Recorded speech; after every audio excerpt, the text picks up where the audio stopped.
Hello, Assalamu alaikum, dear students. I hope you're fine and doing well. I wish and I hope that COVID will over very soon and we will be again in routine in normal classes in university. In series of online lectures, we were talking about separation, isolation, and purification of molecules which has been produced during fermentation or by fermentation process. This is, of course, of industrially important microorganisms and it is fermentations, as it is mentioned in our previous lectures.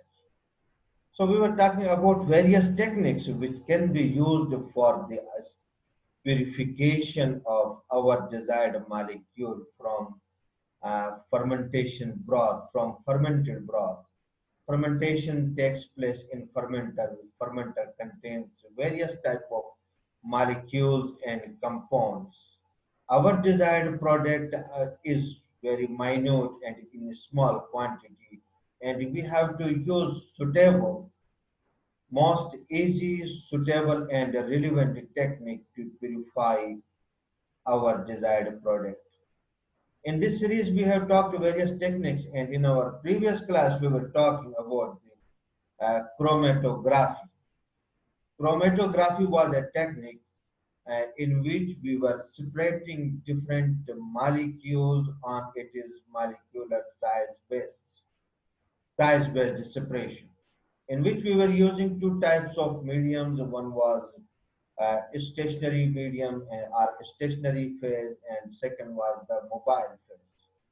And in stationary phase, that provides the medium for the movement of the molecule according its molecular size. If there is a smaller molecule size product in our desired compounds that will move fastly and will appear first, and large size molecules will leave behind it, they will move slowly. So in this series, we will talk over here, and I want to show in this slide. Let's see. And we have to talk ion exchange chromatography. There is a typing mistake over here. Sorry for this.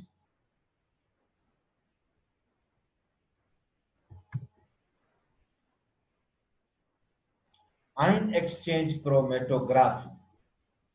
This is technique in which in this technique we use charged stationary phase. You know very well the column which are containing resin or beads.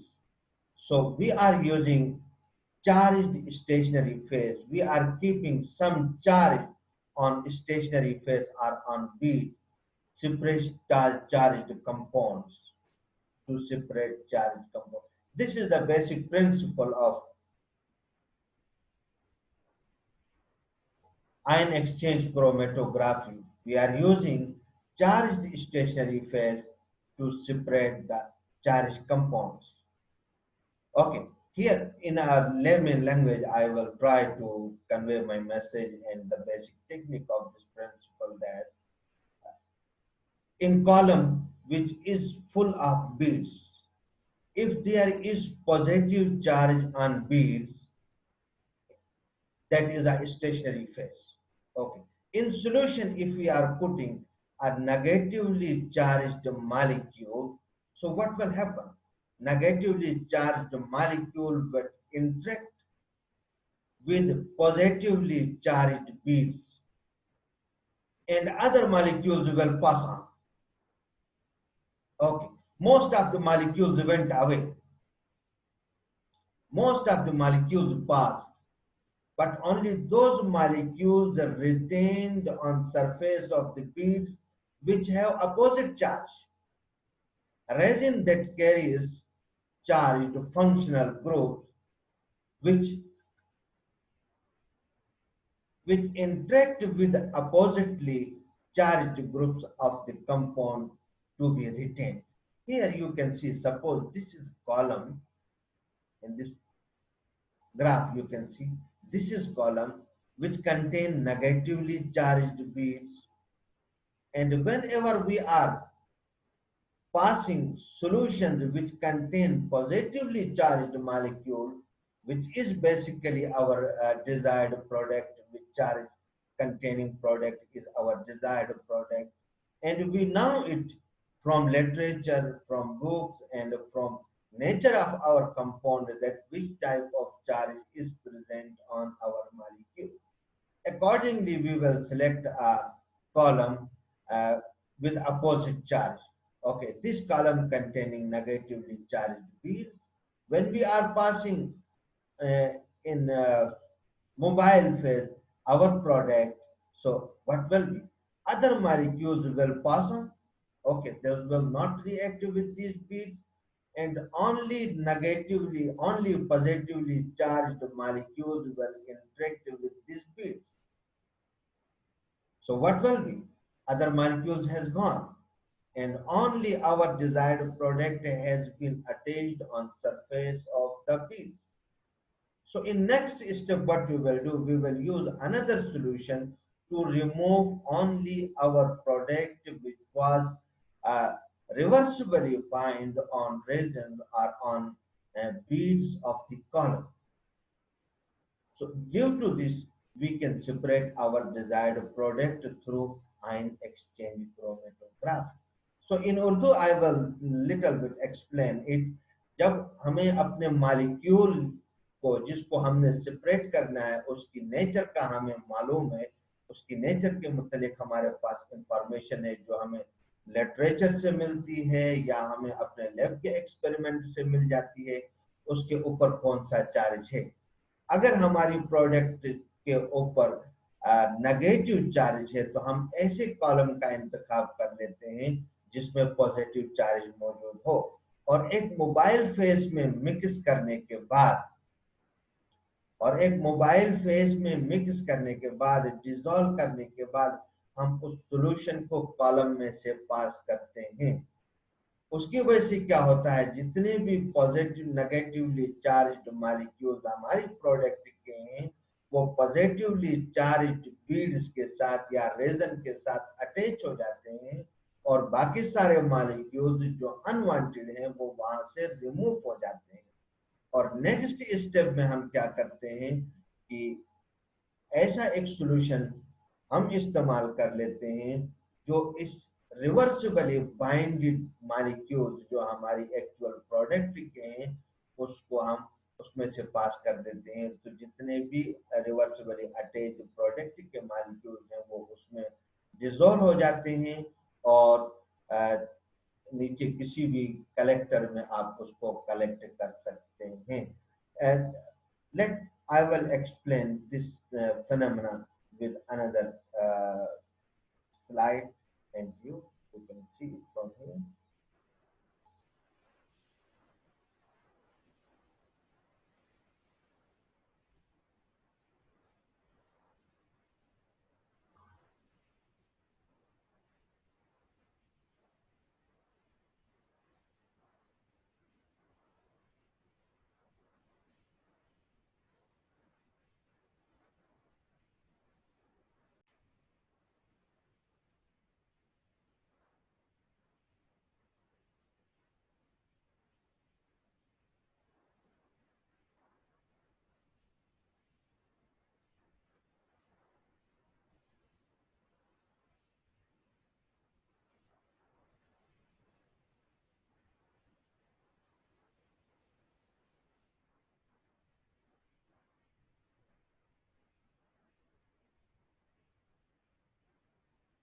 Ion exchange chromatography.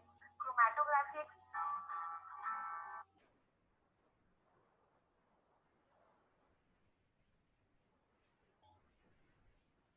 है column के ऊपर, इसलिए इसको mobile phase कहते हैं। और column के अंदर जो ट्यूब लाइक स्ट्रक्चर है ये कॉलम है। और क्रोमेटोग्राफी एक सेपरेशन टेक्निक होती है। जब किसी मिक्सचर ऑफ कंपोनेंट से किसी एक कंपोनेंट को प्यूरिफाई करना होता है तो उस जगह पर आज क्रोमेटोग्राफी टेक्निक यूज की जाती है। और क्रोमेटोग्राफी डिफरेंट टाइप्स की होती है जिसमें से एक टाइप है आयन एक्सचेंज क्रोमेटोग्राफी। इसमें जो प्यूरिफिकेशन होता है कंपोनेंट का वो आयन के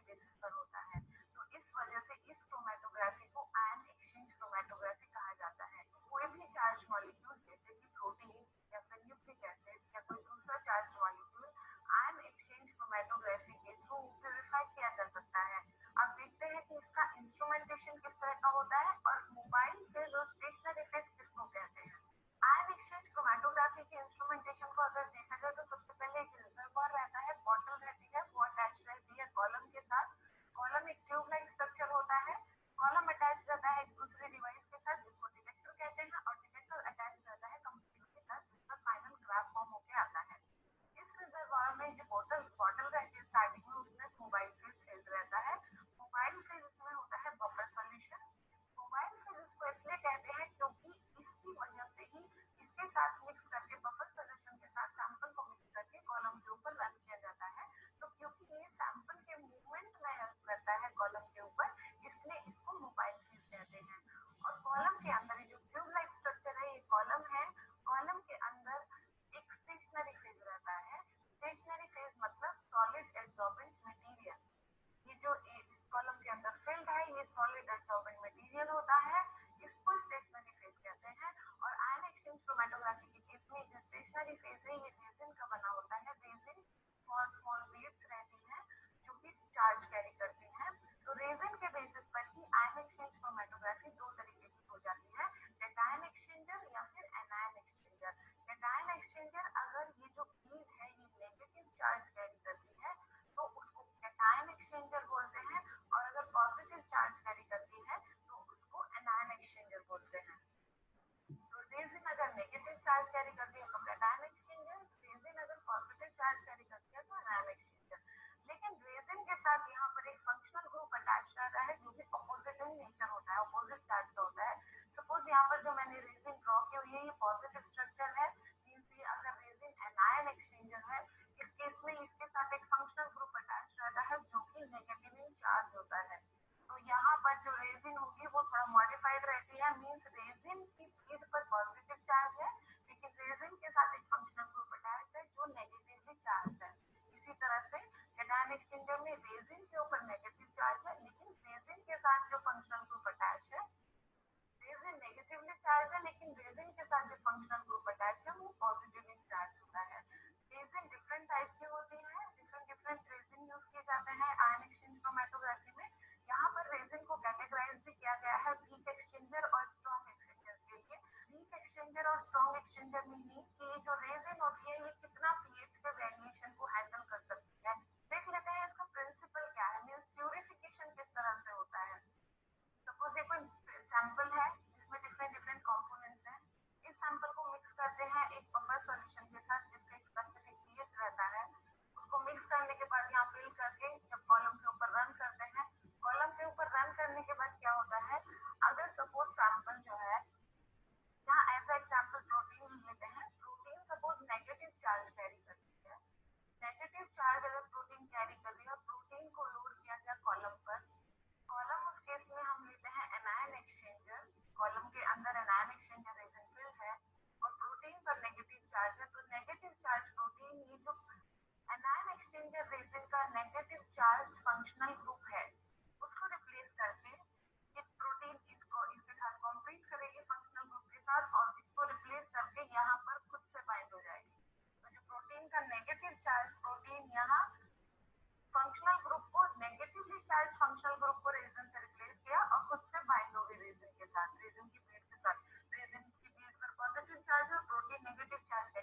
अल्कालाइन होती है तो मीन्स कॉलम प्रॉपर्ली पैक्ड है, उसका प्यूरिफिकेशन पर सैंपल को लोड किया जा सकता है। तो सबसे पहला स्टेप हुआ इंक्यूबेशन।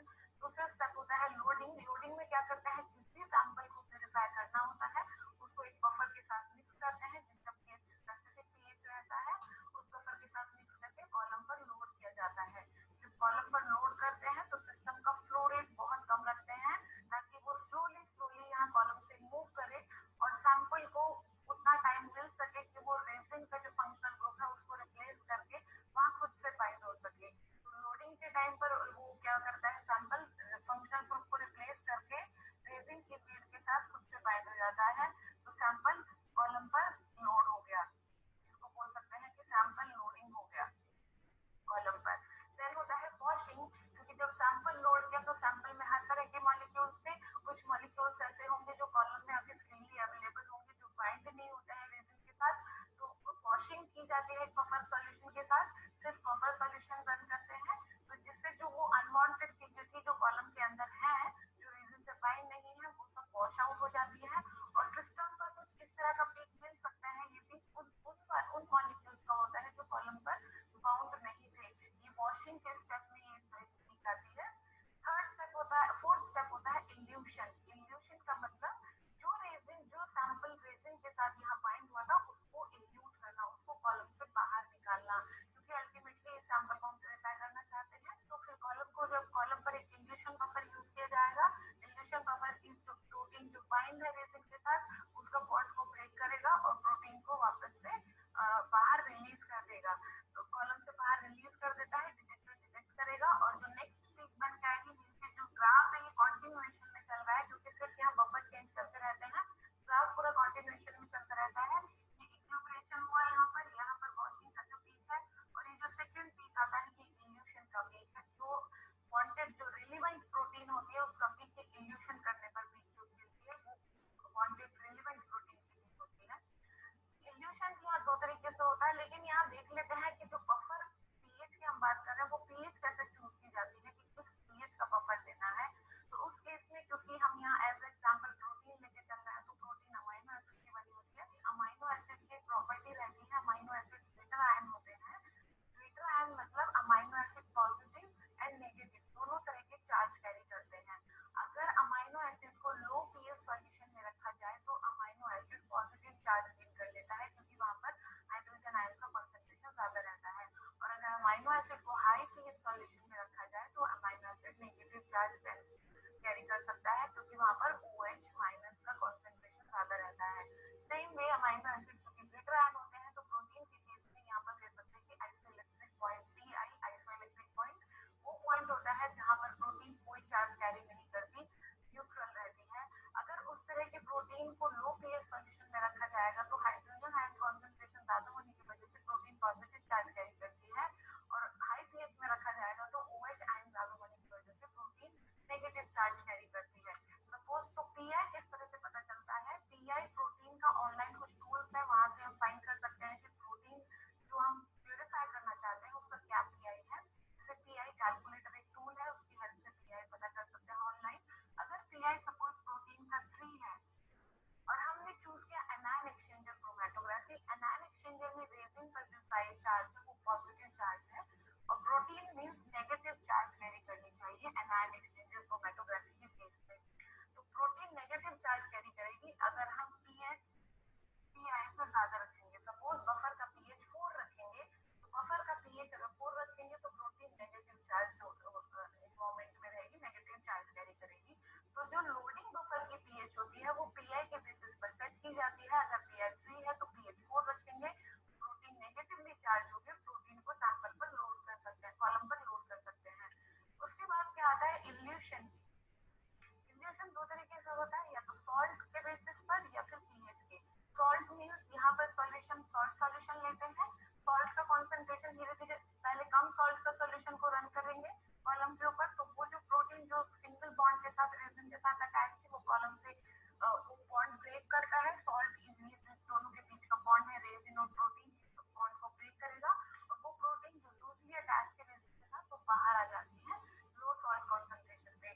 और जैसे जैसे धीरे धीरे सॉल्ट ग्रेडियंट सॉल्ट का कॉन्सेंट्रेशन बढ़ाते जाते हैं सॉल्यूशन में तो जो प्रोटीन जो ज्यादा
Yes, students, it was the principle of the ion exchange chromatography, which was consistent on four stages.